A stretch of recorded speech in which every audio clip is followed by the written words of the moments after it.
Assalamualaikum warahmatullahi wabarakatuh. Di video sebelumnya kita sudah bahas sejarah perkembangan ejaan bahasa Indonesia.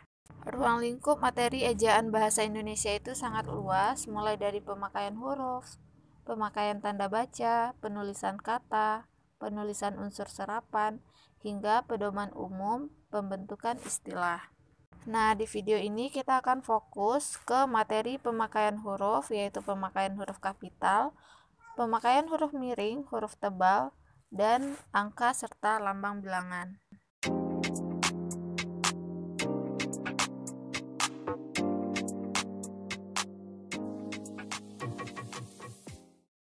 Materi pertama yang akan kita bahas adalah pemakaian huruf kapital. Ada 13 peraturan pemakaian huruf kapital dalam ejaan bahasa Indonesia. Yang pertama, huruf kapital dipakai sebagai huruf pertama awal kalimat. Untuk poin nomor 1 ini, Ibu yakin semuanya pasti sudah paham. Poin kedua, huruf kapital dipakai sebagai huruf unsur nama orang, termasuk julukan. Jadi, jika namanya Amir Hamzah, Amir, A harus kapital, H juga harus kapital. Nah, penggunaan huruf kapital poin 1 dan 2 ini ada catatan yang harus kalian perhatikan. Huruf kapital tidak dipakai sebagai huruf pertama nama orang yang merupakan nama jenis atau satuan ukuran.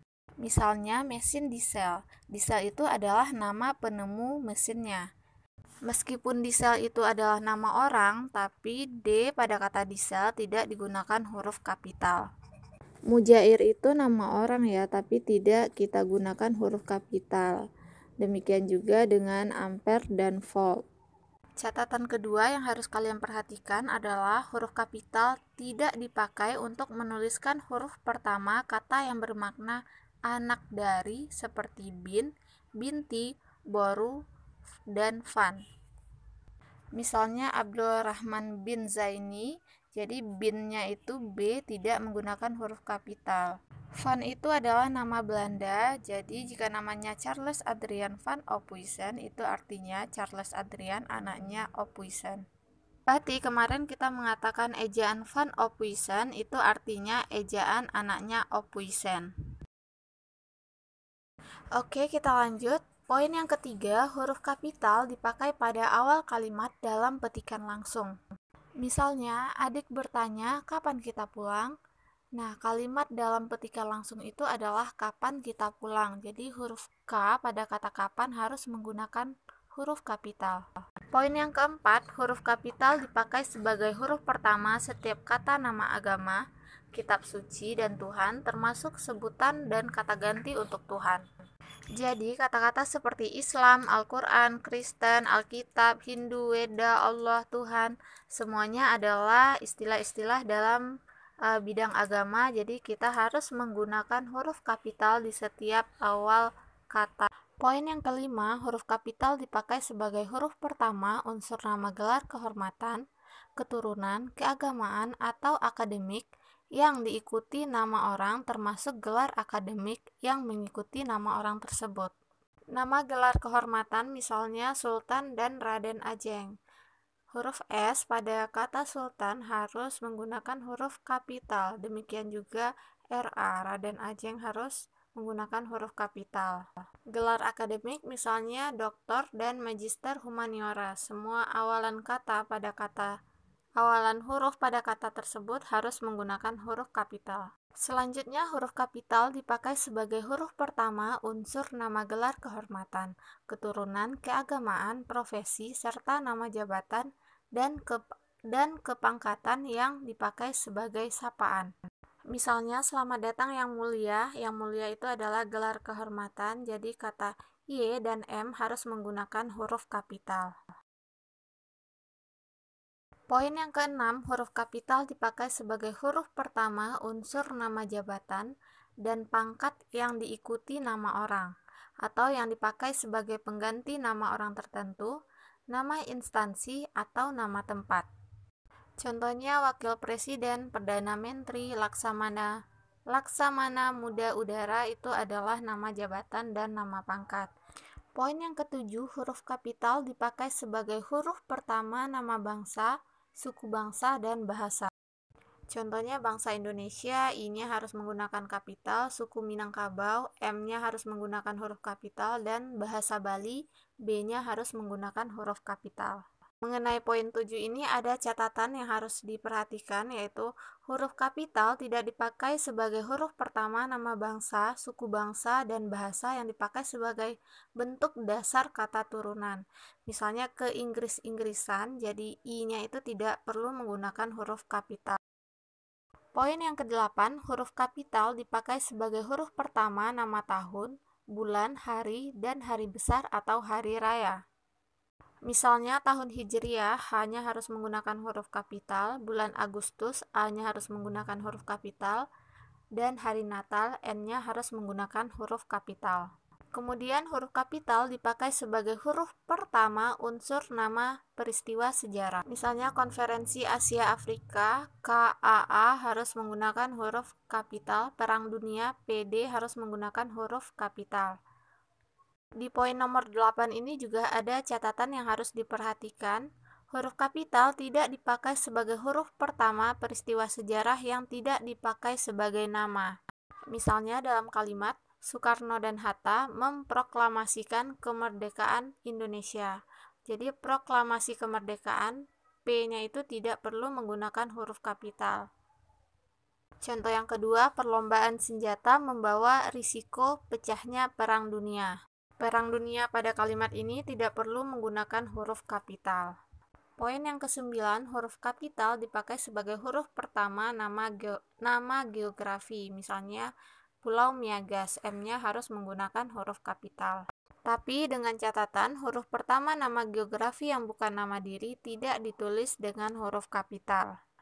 Misalnya mandi di sungai, S-nya pada kata sungai tidak perlu menggunakan huruf kapital.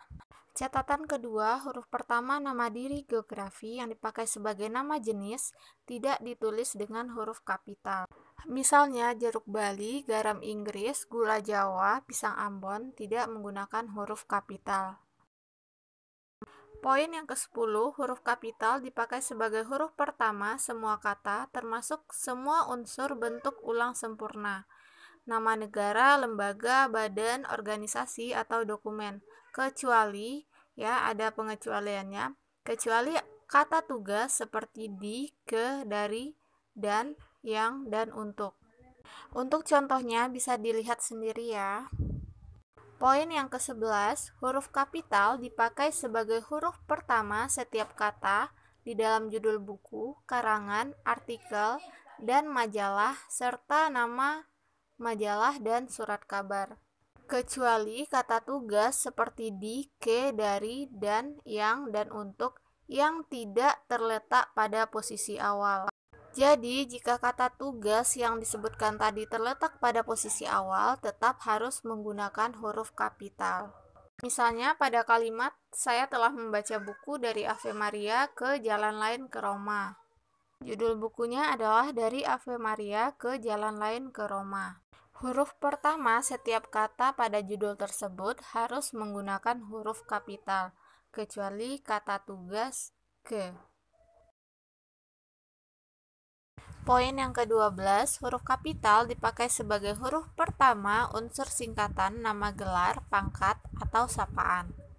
Poin terakhir, huruf kapital dipakai sebagai huruf pertama kata penunjuk hubungan kekerabatan seperti bapak, ibu, kakak, adik, dan paman, serta kata atau ungkapan lain yang dipakai dalam penyapaan atau pengacuan.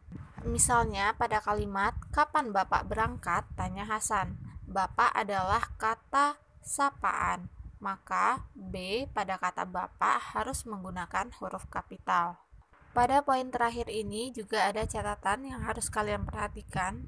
Yang pertama, istilah kekerabatan berikut bukan merupakan penyapaan atau pengacuan. Misalnya, kita harus menghormati bapak dan ibu kita. Bapak dan ibu pada kalimat ini bukan sapaan. Demikian juga pada kalimat, semua kakak dan adik saya sudah berkeluarga. Kakak dan adik pada kalimat ini juga bukan kata sapaan. Catatan kedua, kata ganti Anda ditulis dengan huruf awal kapital. Jadi, setiap kata Anda harus menggunakan huruf kapital karena sudah pasti kata sapaan atau pengacuan.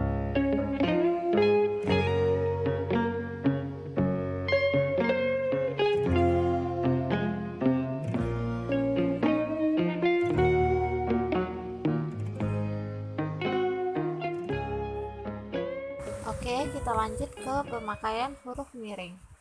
Ada 3 poin yang akan kita bahas. Yang pertama, huruf miring dipakai untuk menuliskan judul buku, nama majalah, atau nama surat kabar yang dikutip dalam tulisan, termasuk di dalam daftar pustaka. Misalnya pada kalimat berita itu muncul dalam surat kabar Cakrawala. Nama surat kabarnya adalah Cakrawala, jadi tulisan Cakrawala harus dimiringkan. Judul skripsi, tesis, atau disertasi yang belum diterbitkan dan dirujuk dalam tulisan tidak ditulis dengan huruf miring, tetapi diapit dengan tanda petik. Poin yang kedua, huruf miring dipakai untuk menegaskan atau mengkhususkan huruf, bagian kata, atau kelompok kata dalam kalimat. Misalnya, pada kalimat huruf terakhir kata abad adalah D. Jadi untuk menegaskan abad dipakailah huruf miring. Poin yang ketiga, huruf miring dipakai untuk menuliskan kata nama ilmiah atau ungkapan dalam bahasa daerah atau bahasa asing. Misalnya pada kalimat nama ilmiah buah manggis adalah Garcinia mangostana. Garcinia mangostana adalah bahasa ilmiah atau nama ilmiah, maka harus menggunakan huruf miring. Dengan catatan, ungkapan asing atau istilah ilmiah tidak dimiringkan jika kata tersebut telah disesuaikan ejaannya dengan bahasa Indonesia. Yang kedua, dalam naskah tulis tangan atau mesin tik, bagian yang akan dicetak miring ditandai dengan garis bawah. Kita lanjut ke pemakaian huruf tebal. Yang pertama, huruf tebal dapat dipakai untuk menegaskan bagian-bagian karangan seperti judul buku, bab, subbab, daftar isi, daftar tabel, daftar pustaka, indeks, dan lampiran. Untuk contohnya bisa dilihat sendiri ya. Dengan catatan, huruf tebal tidak dipakai untuk menegaskan atau mengkhususkan huruf, bagian kata, atau kelompok kata. Untuk keperluan ini digunakan huruf miring. Yang kedua, huruf tebal dalam cetakan kamus dipakai untuk menuliskan lema atau sublema serta untuk menuliskan lambang bilangan yang menyatakan polisemi. Jadi, penerapan poin yang kedua ini bisa kita temukan pada kamus.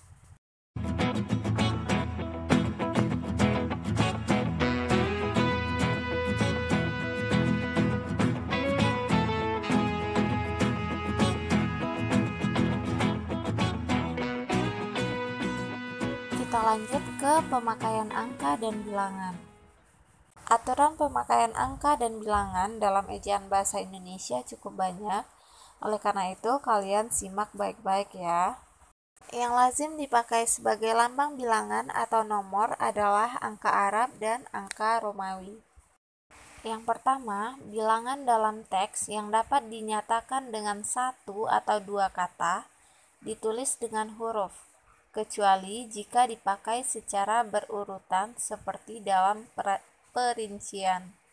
Contoh yang pertama, mereka menonton drama itu sampai 3 kali. Maka 3 ditulis dengan huruf, bukan angka.